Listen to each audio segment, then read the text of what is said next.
Monsieur, vous vouliez prendre la parole. Dites-nous qui vous êtes. Alain Cognards. Grâce aux effets radars très précis et actuels de la physique, il semble qu'il serait un jour possible de pouvoir révéler des sons de voix humaines gravés dans les sillons des gravures exécutées avec des silex.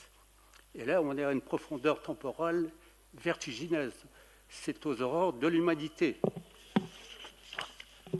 Mieux, avec l'apparition du tour des potiers, il y a 3000 ans au Proche-Orient, les sons seraient beaucoup plus nets avec l'argile. Croyez-vous à cette hypothèse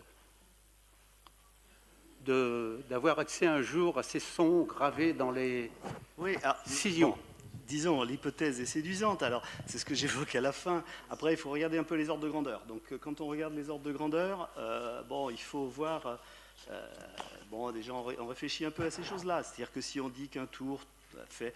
Une poterie fait en gros 10 cm de rayon, tourne un tour par seconde, qu'on veut regarder les choses pas plus loin que 600 Hz, etc. Il faut avoir une gravure qui est de l'ordre du millimètre de l'oscillation, mais après, sur un support qui est un support malléable, qui est vieillissant, etc.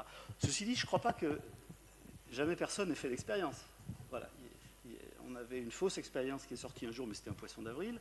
Mais sinon, je ne crois pas que des gens aient tenté l'expérience. Peut-être qu'on peut l'imaginer dans des circonstances bien contrôlées pour se rendre compte de la faisabilité. Mais je pense qu'il faudra quand même faire des travaux un petit peu préparatoires de ce genre pour regarder la faisabilité avant d'enregistrer en aveugle, entre guillemets, des poteries anciennes, je crois.